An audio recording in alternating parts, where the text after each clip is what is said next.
বেশ ভালোই শাক হয়েছে।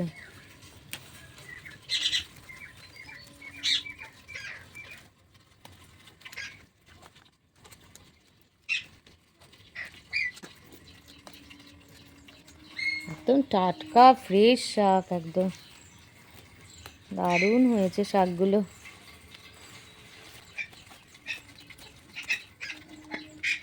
যত কাটবে তত হবে।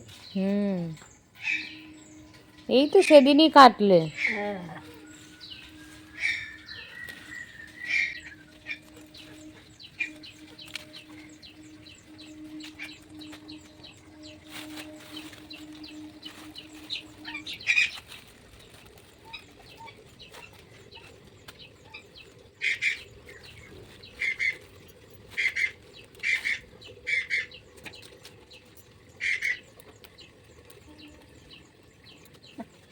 হয়ে গেছে। হ্যাঁ, এক ঝুড়ি হয়ে গেল।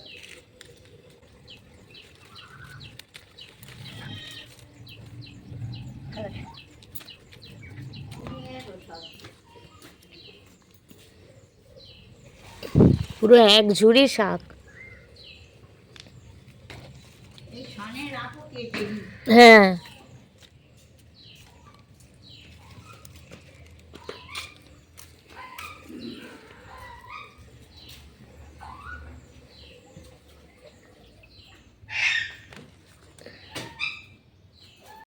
Good morning everyone. তোমরা সবাই কেমন আছো? আশা করি যে যেখানেই থাকো না কেন সবাই ভীষণ ভালো আছো, আর আমিও ভালো আছি। আলোর শহর চন্দননগর থেকে আমি তমালি বলছি। তমালির সাতকাহন চ্যানেলে আরও একটা নতুন দিনে নতুন ব্লগে তোমাদের অনেক স্বাগত। এখন বাজে প্রায় 8টা, আর অনেক ভোরবেলা উঠে গেছি, বিভিন্ন রকম কাজকর্ম করে তোমাদের সাথে এসেছি গল্প করতে। এখন করব জল খাবার, তারপরে আজকে মেয়ের রেজাল্ট আছে, মেয়ের রেজাল্ট আনতে যাব। তো দেখতে থাকো ভিডিওটা, আশা করছি ভালো লাগবে, আর সাথে থাকো অবশ্যই। তো বন্ধুরা, সকালবেলা ঘুম থেকে উঠেই যে ফ্রেশ হয়ে গেছি, তারপরে এসে গেছি জানো তো বিছানাটা গোছাতে। আর বিছানা অগোছালো থাকলে তো আমার একদমই ভালো লাগে না, তোমাদের আগেও বলেছি, তোমরা জানো তো নিশ্চয়ই। আর আমার একদমই ভালো লাগে না ঘরের মধ্যে ঢুকলে যদি দেখি যে বিছানা অগোছালো, সব কিছু অগোছালো, তাই মনে হয় যে সকালবেলাটা আগে যদি বিছানাটা গুছিয়ে নিয়ে খুব ভালো হবে।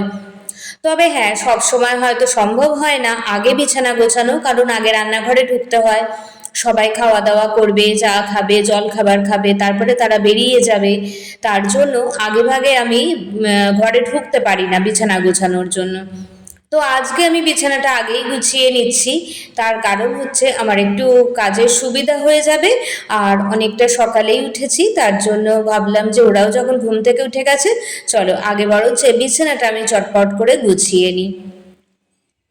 তাই বিছানার কাছে চলে এসেছি বিছানাটা গোছাতে, জানো তো।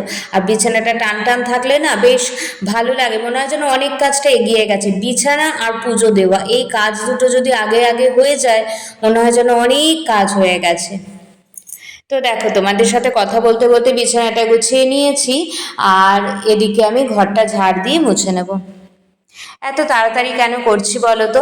আসলে আজকে আমাকে একটু স্কুলে যেতে হবে, মেয়ের রেজাল্ট আছে, তার জন্য আগে ভাগে আমি একটু করে নিচ্ছি। অনেক ভোরবেলা উঠেছি জানো তো। আর সত্যি বলতে আমার অনেক ভোরে ঘুমটাও ভেঙে যায়, আর একবার ঘুম ভেঙে গেলে না আর ভালো লাগে না বিছানায় শুয়ে থাকতে। তাই মনে হয় যেন ঘুমটা ভেঙে গেলেই উঠে যাই বিছানা থেকে। আর কাজকর্মও থাকে, সকাল সকাল উঠলে সকাল সকাল অনেক কাজ হয়ে যায়, তার জন্য আমি আর বিশেষ একটা দেরি করি না, কখনোই দেরি করি না। ওটা আমার হ্যাবিট হয়ে গেছে বলতে পারো। একদম মানে অনেক রাত করে ঘুমোতে গেলেও আমি কিন্তু ভোরবেলাতেই ঘুম থেকে উঠে যাই। আর বিভিন্ন রকম কাজের চিন্তা থাকে তো, যার ফলে আর সবচেয়ে বড় চিন্তা হলো আমার এই ভিডিও করা, ভিডিও এডিট করতে হবে, ভিডিওটা ঠিক টাইমে আপলোড করতে হবে। তাও তো দেখো না, এক এক সময় ঠিক টাইমে আপলোড করতেও পারি না, সন্ধে হয়ে যায়, দুপুর 2টোয় ভিডিও ছাড়ার কথা আমার, কিন্তু সন্ধে হয়ে যায় জানো তো। কি করব, সব কাজ করে হয়তো সামাল দিয়ে উঠতে পারি না। তো দেখো, আমি ওই আমার বেডরুমটা তো পরিষ্কার করে নিলাম, এবার চলে এসেছি এই ঘরটাতে জানলাগুলো খুলে তারপরে ঘর ঝাড় দিয়ে মুছে পরিষ্কার করব। পরিষ্কার করার পর অন্যান্য কাজ আর কি। তো চলো আগে ঘরটার ঝাড় দিয়ে নিই। তবে এই ঘরে ঢুকে এসে দেখছি যে ঘরটা খুব একটা ধুলো ধুলো হয়নি, তাই ভাবলাম ডাইরেক্ট আজকে মুছেই নিই। ঘরটাতে কেউ খুব একটা ঢোকে না, আমার এটা পড়ানোর ঘর, তাই আর কি। এবার এখন তো মোটামুটি অনেকেরই পরীক্ষা চলছে বা সবে পরীক্ষা শেষ হয়েছে, যার ফলে আসছেও না। তো সেই কারণে না আমি আজকে আর ঘরটা ঝাড় দিলাম না, জানলা বন্ধ ছিল বলে খুব একটা ধুলোও ঢোকেনি। ঘরটা জাস্ট মুছে নিলাম। আমার ওই ঘরও মোছা হয়ে গেছে, এই ঘরও মোছা হয়ে গেছে, সরি ওই ঘরটা ঝাড় দেওয়া হয়ে গেছে, মানে আমার নিজের বেডরুমটা ঝাড় দেওয়া হয়ে গেছে। এবার ওই পড়ানো ঘরটা মুছে এসে আমি আমার বেডরুমে এসেছি ঘরটা মুছে নিতে। আর অনেকটাই টাইম হয়ে যাচ্ছে জানো তো, আস্তে আস্তে আমাকে বেরোতে হবে মোটামুটি ওই 10টা কি 9:45 নাগাদ। আর এখন তো অনেকটাই বেলা হয়ে গেছে। আর কি বলো তো, কোনো কাজ ফেলে বাইরে বেরোলে খুব পিছনে চিন্তা থাকে যে এসে করতে হবে কাজটা, কিন্তু আমি যদি কাজকর্ম মিটিয়ে বাইরে বেরোই না, সেটা আমার ভীষণ সুবিধা হয়। আমি জানি যে আমার আর কোনো কাজকর্ম নেই, এসে খালি রান্না করব কি খাওয়া দাওয়া করব, যাই হোক না কেন, কিন্তু খুব একটা আমি কাজ ফেলে বেরোই না। তার জন্যে একটু ভোরবেলা উঠে যখনই বেরোনোর হয় কাজকর্ম করেই বেরোই। আর এই যে দেখো এখানে জল খাবার করতে বসে গেছি, ভাবলাম যে একটু আলু পটলের তরকারি করে নিই, ওরা রুটি দিয়ে খেয়ে নেবে। আর এখন তো পটল একদম কচি পটল, তাই অল্প করে একটু আলু পটলের তরকারি করছি। আর বাড়িতে মোটামুটি সবাই ভালোবাসে। আর আমি খুব একটা মশলা দিয়ে করি না, আমি অল্প তেল আদা জিরে বাটা দিয়ে আমি করি। আমার বেশ ভালো লাগে, আমার কেন বাড়ির সবারই খুব ভালো লাগে। যদি চিংড়ি মাছ আনে তাহলে পটল চিংড়ি করলে ওরকম মশলা দিয়ে করি, পেঁয়াজ আদা রসুন দিয়ে, কিন্তু শুধু এই নিরামিষ রান্নাটা আমি এভাবেই করি জানো তো। তো চলো এই দেখো আমার এখন আলু পটলটা কাটা হয়ে গেছে, এবার ধুয়ে রেখে দেবো, রেখে একটু অন্যান্য কাজকর্মগুলো করে নেব। একটার পর একটা কাজ আমার দেখেছো কেমন শিডিউল করা থাকে। দেখো ওই সবজিগুলো ধুয়ে রাখলাম, ধুয়ে রেখে এখন আমি একটু ফুল তুলতে চলে এসেছি। ফুলগুলো না তুললে আবার এসে আমাকে ফুল তুলতে হবে, ফুলগুলো ততক্ষণে নেতিয়ে যাবে, যেহেতু এখন বেশ রোদ উঠছে তাই ফুলগুলো নেতিয়ে যাবে। তাই ভাবলাম যে আগে ভাগে আমি ফুলগুলো তুলে নিই, তাহলে আমার ভীষণ সুবিধা হবে জানো তো। তো দেখো বন্ধুরা কত ফুল ফোটে দেখেছো, আমার জবা গাছ না পুরো ভরে যায়, সকালবেলা উঠলে এত মনটা ভালো লাগে কি বলবো, ফুলগুলোর দিকে তাকালে গাছ ভর্তি লাল হয়ে থাকে, আর সবুজ পাতার মাঝে লাল লাল ফুল কত সুন্দর লাগে বলো তো। আর জানো তো এখন তো নীল অপরাজিতাটাও ফুটতে আরম্ভ করেছে, সাদা অপরাজিতা ফুটছে, এত ভালো লাগে না কি বলবো তোমাদের। অবশ্যই একদিন ভিডিও শেয়ার করে দেখাবো তোমাদের যে কত সুন্দর লাগে নীল অপরাজিতা। তো চলো এবার না কথা বলতে বলতে দেখো আমি এই সমস্ত কাজ তো হয়ে গেছে, এবার রান্নাঘরে চলে এসেছি আমি আমার ছেলের রুটি করতে। কারণ ওকে আমি এখন কয়েকটা দিন সকালবেলার দিকটা রুটি খাওয়াচ্ছি, এখন আর ভাত মাংস খাওয়াচ্ছি না, দুপুরবেলা আর রাত্রিবেলাটা ভাত মাংস খাওয়াচ্ছি। তো টক দই খাচ্ছে সকালবেলাটা আর রুটি খাচ্ছে। তো এই যে এখানে এখন আমি রুটিটা সেঁকে নিচ্ছি, সেঁকে তো ঠান্ডা করতে হবে কারণ ওদের তো গরম দেওয়া যায় না, তাই ঠান্ডা করতে হবে। আর ওদিকে আমাকে পটলের তরকারিটাও বসিয়ে নিতে হবে। এবার তো তাড়া পড়ে গেছে, খুবই অনেকটাই বেলা হয়ে গেছে। তো চলো রুটি হয়ে গেছে, এবার পটলের তরকারিটা আমি করে নিই, আলু পটলগুলো ভাজতে দিয়ে দিই। আর আমার শাশুড়ি মা বলেন যে পটলগুলো একটু বেশি করে ভাজবে, তাই আগে পটলগুলো দিলাম, এরপরে আলুগুলো দিয়ে দেবো। তো এইভাবেই আমি করি আর কি। তো এর মধ্যে দেখো না ওর বাবাও চলে এসেছে বাজার নিয়ে। তো তারপরে জানো তো আমি এই ডিমের ট্রেটা ধরলাম, আর এই যে এখানে ডিমের ট্রেটা টেবিলে রাখলাম, রেখে এবার ডিমগুলো না ফ্রিজে রেখে দেবো, যেহেতু গরম পড়ে গেছে সেহেতু ওই জলখাবার একটু হাফ বয়েল খাওয়া হয়, অথবা ধরো দুপুরবেলা সেরম কোনো রান্না বান্না হলো না, ডিম ভাজা দিয়ে কিন্তু খাওয়া হয়ে যায়, ডাল ডিম ভাজা কিংবা ঘি দিয়ে হয়ে যায় খাওয়া। তার জন্যই বাড়িতে সবসময় জানো তো এই ডিমগুলো না মজুত রাখা হয়, খুবই সুবিধা হয় আমাদের, আর প্রত্যেকেরই ভালো লাগে। আর আমার বর একটু হাফ বয়েল খেতে বেশি ভালোবাসে, আমার শ্বশুরমশাই ভালোবাসে, আমারও খারাপ লাগে না। তো যাই হোক না কেন, তো সবার কথা চিন্তা করে ডিমটা আনা হয়। আর দেখো আমার ডিমগুলোও রাখা হয়ে যাচ্ছে তোমাদের সাথে কথা বলতে বলতে একটার পর একটা। আর এদিকে তো তোমাদের আগেই বললাম যে আমি তরকারিটা বসিয়ে দিয়ে গিয়েছি একটু ভাজতে। এবার মশলাটা কষিয়ে আমি এই যে তরকারি বসিয়ে দিলাম আর ঢাকা দিয়ে দেবো, জানো তো। তো বন্ধুরা এখন বাজে ওই 1:15 নাগাদ।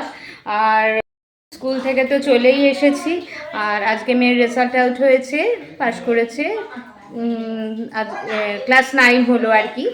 তো আর ডিমের ঝোল করেছে আজকে দুপুরবেলাতে। আমাদের মেনু হচ্ছে উচ্ছে আলু ভাতে, গরম ভাত আর ডিমের ঝোল। ডিমের ঝোলটা হয়ে গেছে, মানে ডিমের তরকারি হয়ে গেছে, হাঁসের ডিমের তরকারি। আর একটা ডিম খারাপ ছিল বলে সেটাকে ফেলে দিয়েছি। 4টে ডিম করেছি আর আমার মেয়ের জন্য একটা ডিমের অমলেট করে দিয়েছি। তো হাঁসের ডিম 4টে করা হয়েছে, পোলট্রির ডিম হলো একটা, সেটা অমলেট করা হয়েছে। তো দেখাচ্ছি, দাঁড়াও। এই দেখো বন্ধুরা, একদম রেডি। এখন গরম গরম ভাত, ডিমের তরকারি আর উচ্ছে আলু ভাতে দিয়ে আমরা খাবো।